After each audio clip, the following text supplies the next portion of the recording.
upon by common consent, was a residence in the country before the winter of the deep snow.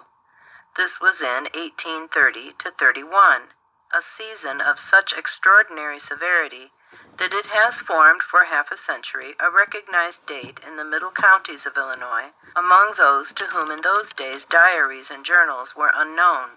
The snowfall began in the Christmas holidays and continued until the snow was 3 feet deep on level ground. Then came a cold rain, freezing as it fell, until a thick crust of ice gathered over the snow. The winter became intensely cold, the mercury sinking to 12 degrees below zero Fahrenheit, and remaining there for 2 weeks. The storm came on with such a suddenness that all who were abroad had great trouble in reaching their homes, and many perished. One man relates that he and a friend or two were out in a hunting party with an ox team. They had collected a wagon load of game and were on their way home when the storm struck them. After they had gone 4 miles, they were compelled to abandon their wagon.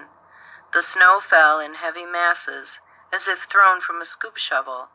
Arriving within 2 miles of their habitation, they were forced to trust to the instinct of their animals, and reached home hanging to the tails of their steers. Not all were so fortunate.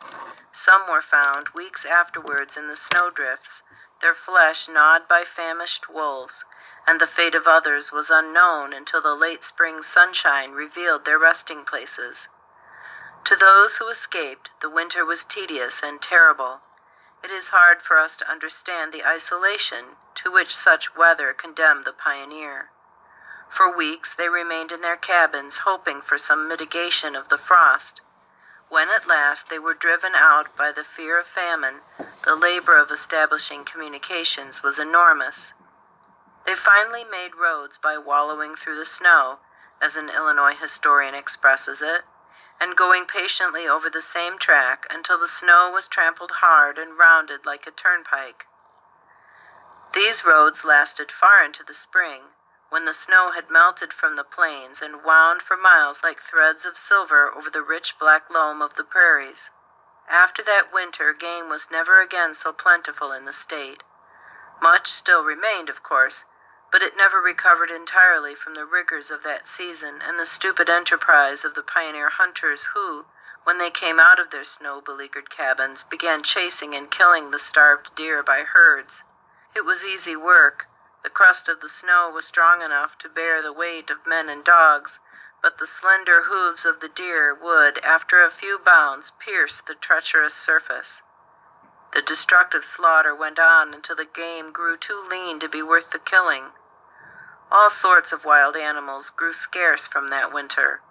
Old settlers say that the slow, cowardly breed of prairie wolves, which used to be caught and killed as readily as sheep, disappeared about that time, and none but the fleeter and stronger survived. Only once since then has nature shown such extravagant severity in Illinois, and that was on a day in the winter of 1836, known to Illinoisans as the sudden change. At noon on the 20th of December, after a warm and rainy morning, the ground being covered with mud and slush, the temperature fell instantly 40 degrees. A man riding into Springfield for a marriage license says a roaring and crackling wind came up upon him, and the raindrops dripping from his bridle reins and beard changed in a second into jingling icicles. He rode hastily into the town and arrived in a few minutes at his destination. But his clothes were frozen like sheet iron, and man and saddle had to be taken into the house together to be thawed apart. Geese and chickens were caught by the feet and wings and frozen to the wet ground. A drove of 1,000 hogs which were being driven to St. Louis rushed together for warmth and became piled in a great heap. Those inside smothered and those outside froze, and the ghastly pyramid remained there on the prairie for weeks. The drovers barely escaped with their lives. Men killed their horses, disemboweled them, and crept into the cavity of their bodies to escape the murderous wind. Footnote: although the old settlers of Sangamon County are acquainted with these facts, and we have often heard them and many others like them from the lips of eyewitnesses, we have preferred to cite only these incidents of the sudden change, which are given in the careful and conscientious compilation entitled The Early Settlers of Sangamon County by John Carroll Power. End footnote. The pioneer period of Illinois was ending as Thomas Lincoln and his tall boy drove their ox team over the Indiana line. The population of the state had grown to 157,447. It still clung to the wooden borders of the watercourses. Scattered settlements were to be found all along the Mississippi and its affluents, from where Cairo struggled for life in the swamps of the Ohio to the bustling and busy mining camps, which the recent discovery of lead had brought to Galena. A line of villages from Alton to Peoria dotted the woodland, which the Illinois River had stretched like a green baldric diagonally across the bosom of the state. Then there were long reaches of wilderness before you came to Fort Dearborn, where there was nothing as yet to give promise of that miraculous growth which was soon to make Chicago a proverb to the world. There were a few settlements in the fertile region called the Military Tract. The southern part of the state was getting itself settled here and there.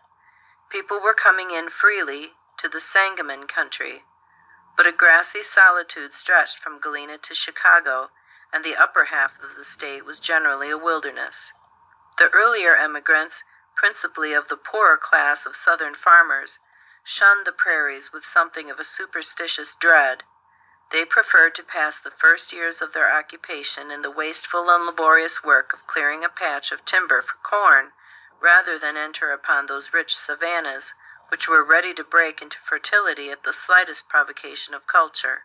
Even so late as 1835, writes J. F. Speed, no one dreamed the prairies would ever be occupied. It was thought they would be used perpetually as grazing fields for stock. For years the long procession of movers wound over those fertile and neglected plains, taking no hint of the wealth suggested by the rank luxuriance of vegetable growth around them. The carpet of brilliant flowers spread over the verdant knolls, the strong succulent grass that waved in the breeze, full of warm and vital odor, as high as the waist of a man. In after years, when the emigration from the northern and eastern states began to pour in, the prairies were rapidly taken up, and the relative growth and importance of the two sections of the state were immediately reversed.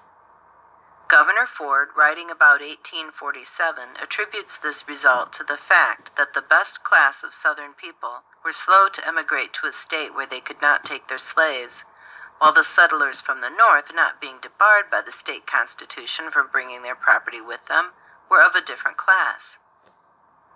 The northern part of the state was settled in the first instance by wealthy farmers, enterprising merchants, millers, and manufacturers. They made farms, built mills, churches, schoolhouses, towns, and cities, and constructed roads and bridges as if by magic, so that although the settlements in the southern part of the state are from 20 to 50 years in advance on the score of age, yet they are 10 years behind in point of wealth and all the appliances of a higher civilization.